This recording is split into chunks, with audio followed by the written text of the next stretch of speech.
Hello, I'm Janine Turner, founder of Constituting America.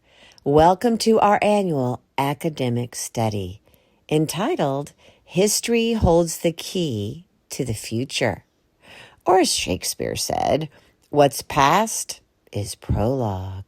This year's study is entitled The Genius of America, A Journey into Our Republic, a study on Alexis De Tocqueville's Democracy in America. In Volume 2, Part 3 of de Tocqueville's book, Morality and Equality takes center stage in chapters 11 through 13. John Boehner. This essay is based off the readings, How the Equality of Social Conditions Helps to Maintain Good Morals in America, How the American View the Equality of Men and Women, How Equality naturally divides Americans into a multitude of small private societies. And it's based on Volume 2, Part 3, Chapters 11 through 13, and pages 567 through 578 of Democracy in America, University of Chicago Press. How the Equality of Social Conditions Helps to Maintain Good Morals in America. How the American View the Equality of Men and Women, How Equality Naturally Divides Americans into a Multitude of Small Private Societies. Guest essayist, the Honorable John Boehner. As a regular guy who once had a big job, I'm grateful to have this opportunity to once again take part in Constituting America's 90-day study, with this year's focus on Alexis de Tocqueville's Democracy in America. It was the honor of my life to serve as Speaker of the House of Representatives, a position that required me to serve simultaneously as my party's leader and as leader of the institution itself. The direct and frequent election of our representation in the lower chamber makes it unique in that it allows for more engagement and responsiveness to the will of the electorate. It's why we call it the People's House, as our founders believed it should have, quote, an immediate dependence on and intimate sympathy with the people, end quote. In Volume 2, Part 3 of de Tocqueville's book, Morality and Equality takes center stage in chapters 11 through 13. His foresight on the gradual journey for equality as it applied to women's rights was profound and was likely met with skepticism by the society of his time. But his prediction was based on the laws and how our founders described our rights. As you'll recall, the founders wrote that every individual possessed fundamental rights, even before these rights were ever put into writing.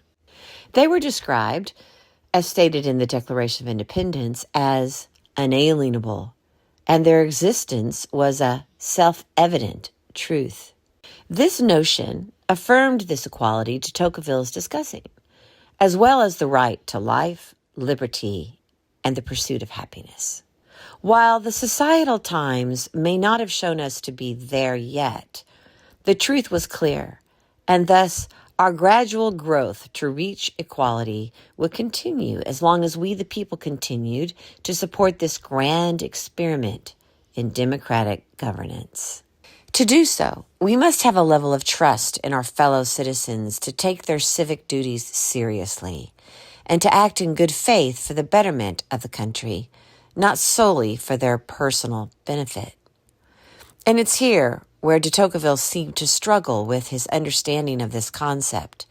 In his view, how could man not be selfish in his endeavors to acquire more power, higher standing in society, etc.?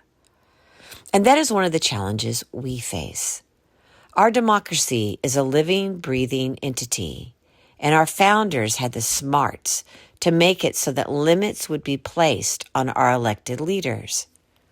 Our founding fathers knew that the power would always reside with the citizens to make changes where necessary, both in our representation and with the foundational documents of our democracy. For example, the threshold to amend the Constitution is expectedly high, but it is a privilege and a right afforded to we, the people. And while the questions of morality may not be central to our political discourse today, it has always been a core principle of mine and so many others who enter public service.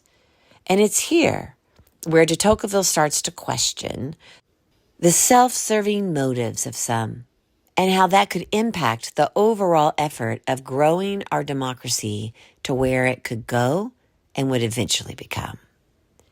Throughout my life, I always believed, and still do, that if you do the right things for the right reasons, the right things will happen. And I brought this Boehnerism, along with many others, to Congress as I worked to uphold the oath I took to serve and defend the Constitution against all enemies, foreign and domestic. Governing is not easy, which may seem like an incredible understatement, but it's true. Governing is not about doing the impossible, but at its core, it is the art of the possible. It requires us to look for common ground where it can be found, all without compromising on our principles or conflicting with our moral compass. My greatest worry about our system is that we will lose the ability to distinguish between finding common ground and compromising, which has become a sign of weakness and defeat.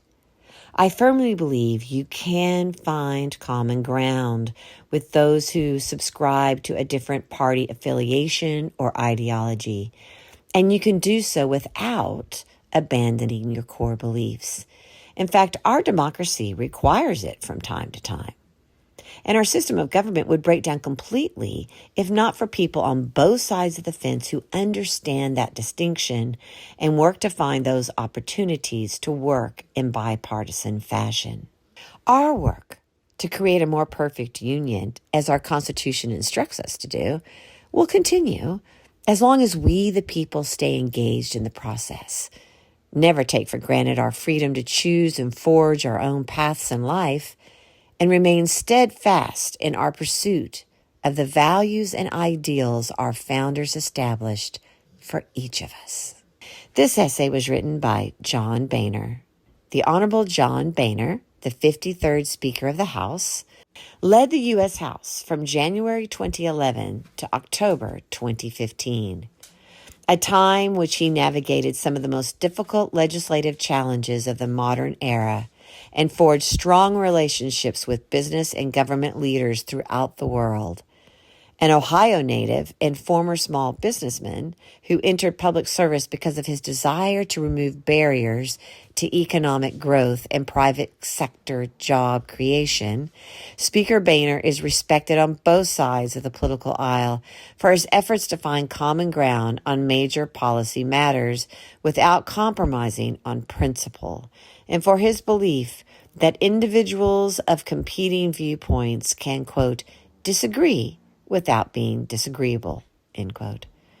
After leaving Congress, Speaker John Boehner joined Squire Patton Boggs, a full-service international law firm, to serve as a senior strategic advisor to the firm's clients in the U.S. and abroad, focusing on global business development.